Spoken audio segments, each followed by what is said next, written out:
Hello, everyone, and welcome back to MCU Explained. I'm Susan. I'm Tab. And we haven't been around for a little while, but we are back with the new Loki show, which both of us are so excited to talk about. Oh my gosh. Oh my gosh. It's basically, I think, Loki True Detective. Yeah, kind of. Yeah, a little bit. And I just think it's going to be a lot of fun. Like Loki chasing I guess I shouldn't spoil the end at the beginning of this episode. There will be spoilers, so. There will be spoilers in this for episode 1 of Loki. So be prepared for that. If you have not watched episode 1 of Loki, what are you doing with your life?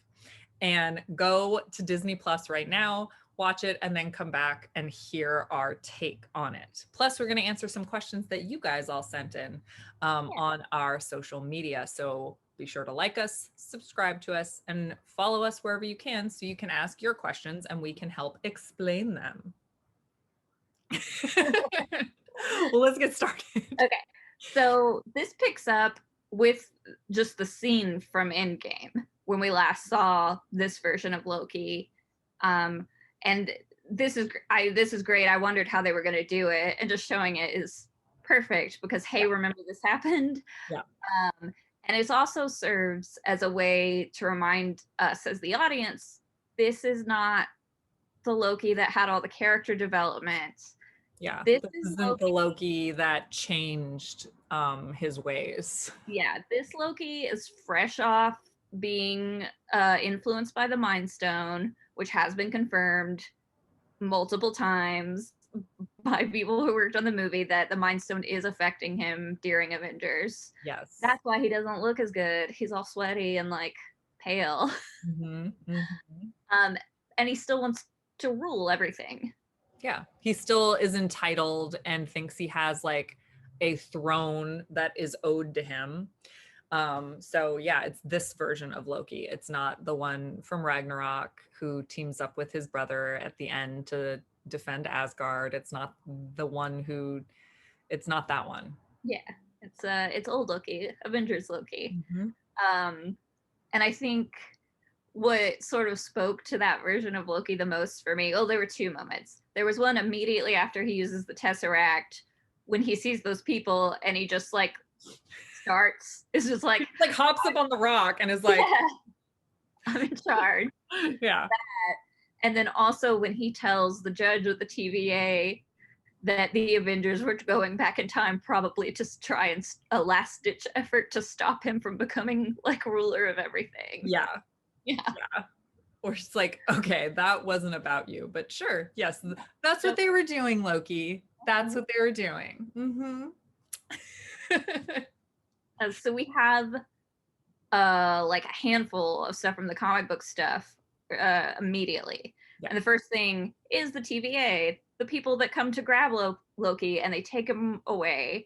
And I've seen some confusion about this online. So in case you're confused, the TVA exists outside of time and reality. Mm-hmm. There's no magic there, which is why Loki can't do anything. Yeah, and that's why there's just drawers full of infinity gems, sitting around as paperweights. Just useless. Yeah, they're useless. They don't work there. They exist off of all time, all space, any timeline, any existence. They're not a part of it. Yeah, separate. Mm-hmm. So in the comics, they actually monitor multiple realities throughout the multiverse. But here, it seems like in the MCU, for now at least, there is just one timeline. Everything's locked to this one timeline. For now. So I think that will either obviously change or isn't entirely true. Agreed. Yeah, one of those. Especially when you consider some of the more well-known faces playing some of the agents or even the secretary. I just feel like this isn't the only time we're ever going to see these characters or these people. Oh no, not at all. In fact, and I am blanking on her name. Wunmi? The judge? Yeah, no, not the judge. Oh. She's the one of the enforcers. Oh, right. Her from Lovecraft Country, and also the horror movie His house, which are both great. I love her. Yeah. So again, in the comics, but I think that they sort of established this was true in the show as well. The employees are born, bred. This is their job. Yeah. They're basically like stormtroopers, like clones. Yes. This is where you're born. This is what you do. You work here for your whole life. And it was meant to be sort of an organization representing faceless bureaucrats. Mm-hmm. And I think they really nailed that with all the the paperwork he had to sign, just like waiting in line, you take a ticket. Just take a ticket. Though I will say that with Loki's lifespan, shouldn't everything he has said in his whole life be like a lot taller? Like a lot. Maybe they try to fit. Maybe if it was like monologues, it fits on one page. Yeah, especially with how much he talks. I was just like, that seems really short for Loki. And then we're introduced to Mobius, whose name in the comics is Mobius M. Mobius. That's Owen Wilson. And he's sort of, in the comics, a time detective / lawyer / judge. He covers a lot of bases at the TVA. And some notable run-ins he's had have been with the Fantastic Four, which is when he was introduced. They got in time trouble. And then a run with She-Hulk trying to warn Hawkeye about his death, and then She-Hulk got in time trouble. So, again, more characters that we know are coming up. Yep. And here's a character that dealt with them a lot. And here's a character played by a very famous actor. Very famous actor. I love it. I think, to be honest, I'm not the biggest Owen Wilson fan outside of Wes Anderson movies. Like whenever he shows up not in a Wes Anderson movie, I kind of don't necessarily like him. But I loved this casting. I loved the scene work that he did, especially opposite Tom Hiddleston. It really showed to me his strengths as an actor. So I'm all for him being a part of the bigger MCU, showing up in She-Hulk, showing up in Hawkeye, showing up Fantastic Four, anybody who's in time trouble. I'm all about him showing up. Yeah. And I love it's such an Owen Wilson like delivery, the way he has those little asides where he's like kidding, not kidding. Like when he tells Loki, it makes you sound super smart. And he's like, I am smart. I know. So Owen Wilson. Yeah. And then we meet also the judge at the TVA, whose name I also cannot pronounce fully, but I do know her first name is Gugu. But she's listed in IMDb as Ravonna Renslayer, who is not originally a TVA employee. She was part of I want to say the daughter of a king in a kingdom that Kang the Conqueror had trouble getting. Another character we know is coming. Oh wait, is he coming to MCU? Here's the thing. It's been rumored for so long. But wasn't someone cast as him? Rumored, I think. Still. Rumored. Okay. But there's a lot of stuff lining up for Kang to show up. Kang is going to show up. Yeah. Like sooner rather than later. They've lined up a lot of stuff for Kang to show up. Kang actually fell in love with her. And she fell in love with him and saved his life, but it displaced her in time. So there's a story where Kang tries to find her and revive her, and that includes appearances from both the Grandmaster and the Black Knight, who is coming up in Eternals. I'm listening. And then in the comics, her armor lets her shapeshift. Oh, interesting. She has cool armor because she disguises herself as Nebula for a while. Oh, interesting. Huh. So, real interesting that this is the character who's a judge at the TVA. It makes me go, is she a judge at the TVA? Is she a judge at the TVA? I mean, they could be doing a whole different take on this character, obviously. And she was like a good guy. She teams up with the Avengers. She fights against Kang, even though she loves him. So, hey, I did not know that casting, like the character name. I was just calling her the Judge because that's what I thought she was. I didn't look up that she's someone else credited on IMDb. And it makes sense because she is a bigger actress than Yeah, she was one of those ones where I was like, okay, you're a big name actress. You can't be just the Judge, like unnamed character. She's going to be revealed to be someone else and continue on after this show to be a bigger part of the MCU, especially because she was one of the people that got a character poster before the show started too. Yeah, so more to come, like someone to watch. Really curious what they're doing with it. Pay attention to her. She's here. Okay. So basic like breakdown of this first episode. It felt very, very much, and I saw some like online reactions where people were like, oh, this one really felt like the first episode of a TV show more than WandaVision, more than Falcon and the Winter Soldier. I totally agree. And I really wished that they dropped 2 at the same time because I like, you know how they dropped 2 at the beginning of WandaVision so you could kind of like, you know, like wet your feet in it, so to speak, because it was kind of a weird show. This felt like very much a pilot of a TV show because Falcon and the Winter Soldier felt like an opening to an MCU movie and then felt like a movie the whole time that you were just watching in pieces.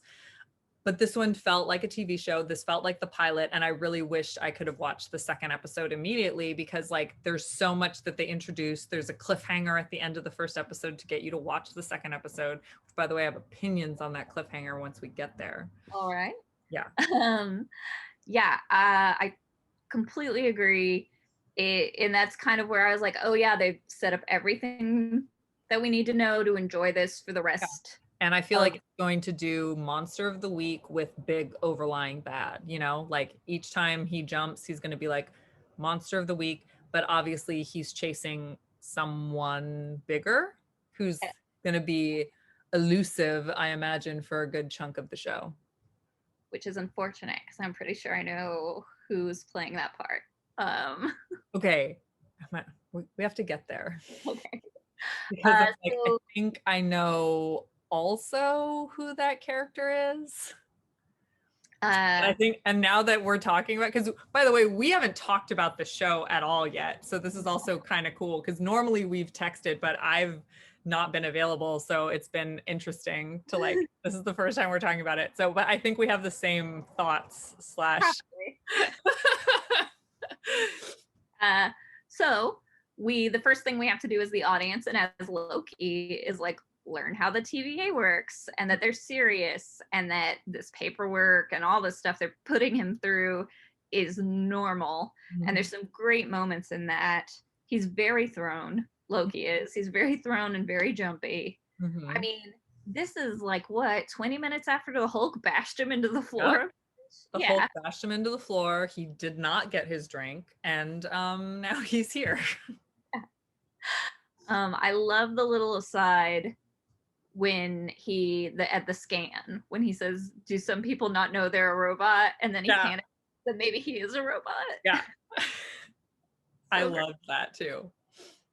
And I love the waiting line to meet the judge with the Miss Minutes video. Already a huge Tara Strong. What a cool little cameo from Tara Strong. Yeah. Love her already. Like Miss Minutes is great. It's so much like I could see that being something for a ride in the future. Oh yeah. It reminded me of old Disney rides. Yeah. So like that you could go on a ride through the TVA or something. That would be anyway, Disney, I know you're watching, so yeah, of course. All the Imagineers who watch this show, write that down for potential ideas for the parks.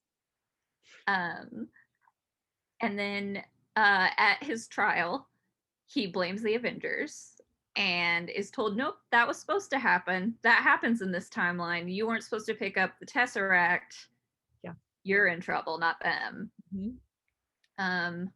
So Mobius comes in on his behalf because he wants to use him for the problem they're having, which we see briefly coming to a crime scene after the crime where Mhm. they're doing detective stuff. Mobius, True Detective, in the church, where the child points at a painting of the devil, Mhm. and once again, Mephisto Yeah, rumors. I was like, and then the internet exploded with Mephisto rumors. Yeah. Although now it seems to be more like a no one really thinks it's happening, just kind of joking. But Like, that's pretty brilliant on the part of Marvel because if you think about it, they could just throw him in now. oh yeah, I will never expect him to show up Yeah, anymore. because now he's never like nobody expects him to show up. It's become a joke. So throw him in. Yeah, throw him in. Why not? Throw him in. Why not? Um, so Mobius wants Loki's help, and Loki keeps trying to escape, and he's grandstanding and being just generally difficult to deal with. Um, and so Which is Mobius, totally out of character. Loki never oh, behaves that way. totally, especially this Loki. Yeah, he never behaves that way. He's not the one who said there are no men like me and then tries to get everyone to kneel. It's not this guy. I don't know. Uh, so Mobius has like like like a psychological evaluation basically that he's trying to do with him, and then he starts to show him images of his past in the timeline, which again I feel like served more as a reminder for us than for Loki because it Yeah. just happened. But then he goes forward and shows his mother dying and it being his fault, Hmm. and that gets through. That rattles him, Yeah. but then they get interrupted. Hmm. And of course, in the time that they're interrupted, Loki escapes. Yeah. Escape. He disappears into another part of the building Yeah. where he threatens that sweet little worker that Who he's gonna. now, by the way, like he's gonna be doing the Disney trifecta pretty soon because he's in an episode of Mandalorian.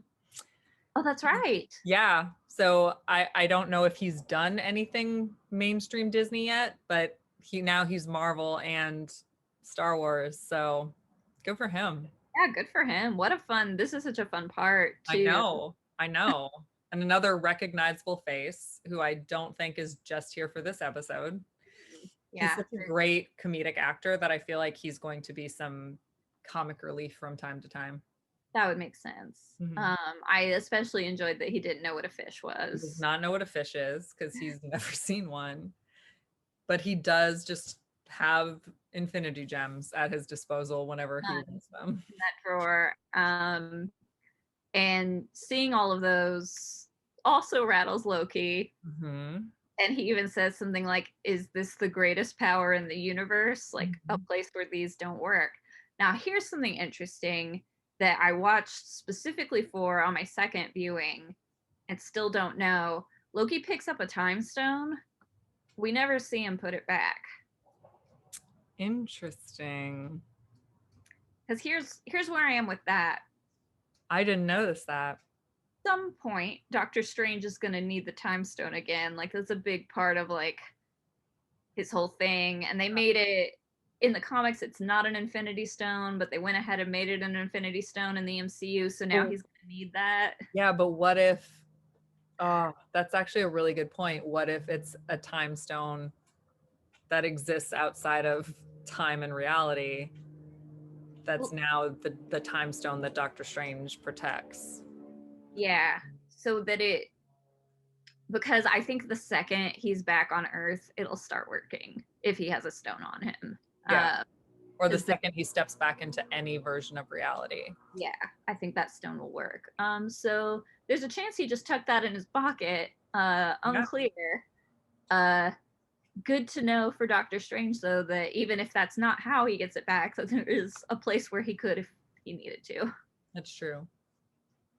Um, so there's a chase. They're all after Loki now, and he ends up back in the room where he started, watching videos of his timeline and realizing he cannot go back and that he made good with his father, his brother. They fought side by side, and then he sacrificed his life to try and stop Thanos.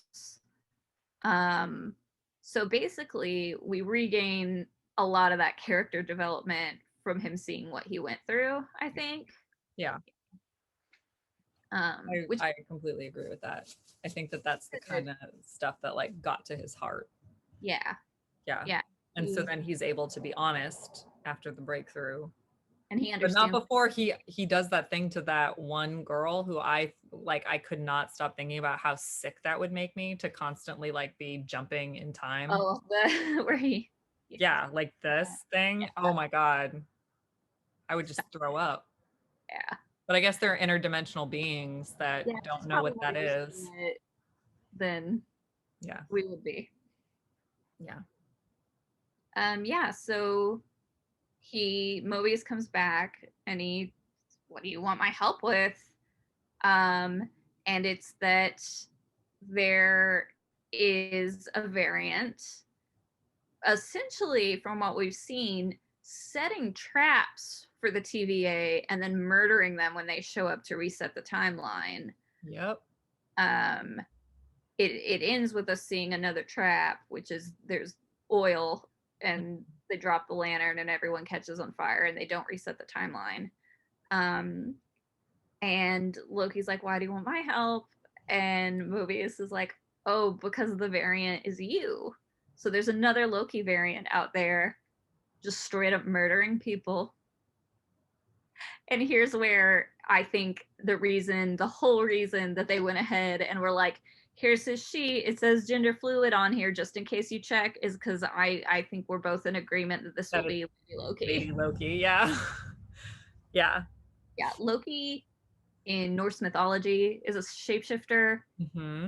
Loki has been a child. Yeah, and he's a shapeshifter in the MCU. We see him shapeshift all the time. We were reminded of that at the beginning of this episode when he shapeshifted into Cap. Yeah. And in the comics, he's also been a woman. He's been a horse. A child. A child, yeah. He's been a lot of... in mythology, he's been a wolf, but I don't know if that's happened in comics. Yeah, so they really set up the expectation, I think, that it's not Tom Hiddleston playing him like another version of Loki, that it's probably Sophia Di Amoritto, mm-hmm. who was cast and has not yet revealed who she's playing. Yeah. I agree. Yeah. So that'll be the mystery. Mystery that we all kind of know. The mystery that we all kind of know. So I am very excited that it's that it would be, if you think about it, that it would be Lady Loki who is the one who's straight up murdering the the agents and setting the traps, who is like the more aggressive and clever variant. Not that Loki's not, but you know, he kind of fails at a lot of his stuff that he's set up in the MCU. Yeah. But she seems to be doing fine with her traps and succeeding. I would imagine that not having the distraction of competing with her brother is helpful. Oh, for sure. And I love the idea that she gives the kids modern candy in like the 1500s, and that I hope that we get the Lady Loki with the huge horns and the huge fur, because mm-hmm. the kid pointing at the stained glass window of the devil was wearing like a big thing with huge horns too. So I'm really hoping we get the Lady Loki with the fur. Yes, I would love that. Give me that. I like it. That's my big want from the show. I'm like, look, the show's gonna be great no matter what. Give me that fur. And give me that beautiful fur. Beautiful fur on the Lady Loki, and I'll be good. And that also, there was that rumor, and even we talked about it on something, maybe just text, but we were talking about when they throw out the Loki trailer, how there's that one scene where he's sitting and talking to someone who a lot of people thought was Nat, mm-hmm. then it could be not Nat, and it could be the female version of himself. Yes. If you're wondering, maybe like, how did this variant even happen?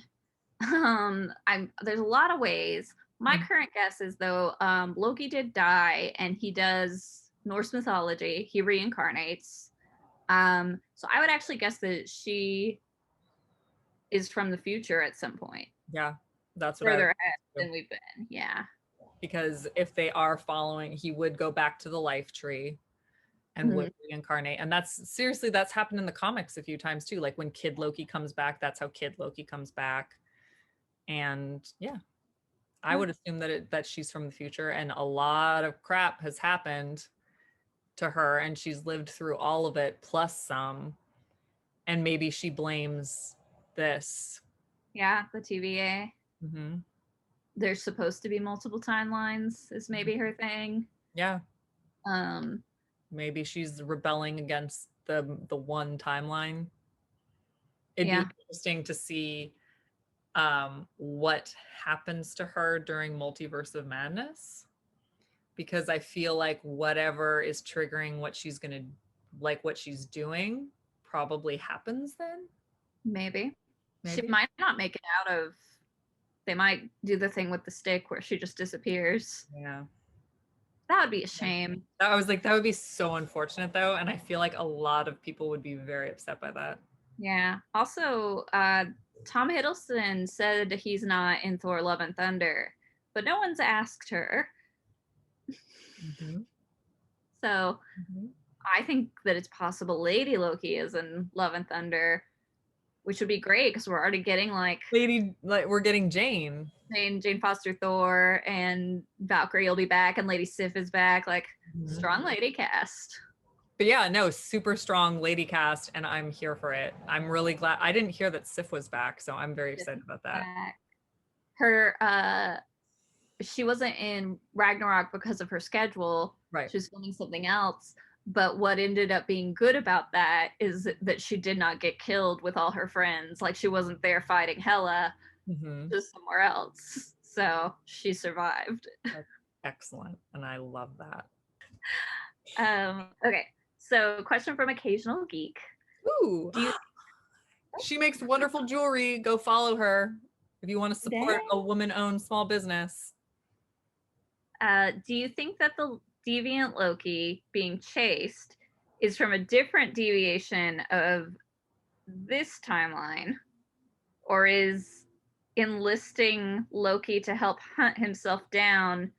Oh, I get it. The start of making him into the future deviant. Like, are we the snake eating? Oh, is it like, the same okay. Yeah. Gotcha. It could be. It could be. It could be one giant time loop that we're watching. Yeah. I think one of them, even if there's like a total shock and it's two Tom Hiddlestons fighting each other, a la Vision, I think that one of them would absolutely get eliminated then, trimmed. So the sort of the way that Nebula like fought herself, the past her didn't make it. Yeah. And then also Vision fought himself, but one Vision technically didn't exist. Yeah. So that's heartbreaking. Why do we always come back to Vision dying? That's just upsetting.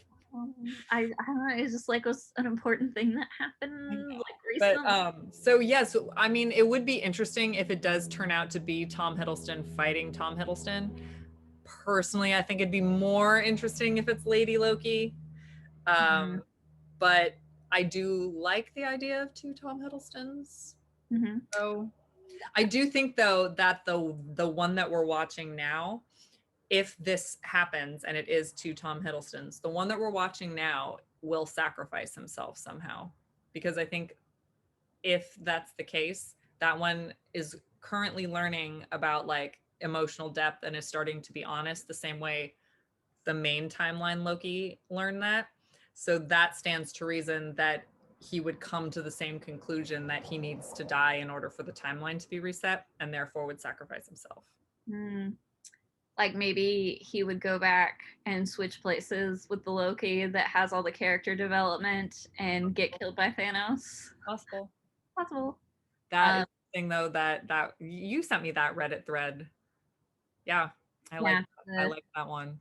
The line the sun will shine on us again implies knowledge or awareness of something that we have no idea what he was talking about. It was a weird thing to say. Mm-hmm. Agreed. So yeah, now that we're playing with time and reality in the MCU and all the weird things that I have always loved about comic books in general, I'm excited to like have to explain to people, no, the Loki that did this is different than the Loki that did that. And the Loki that's developing currently didn't go through the same development. Like, I like doing that stuff. Yeah. Oh, I forgot to talk about Loki was DB Cooper. Oh, right.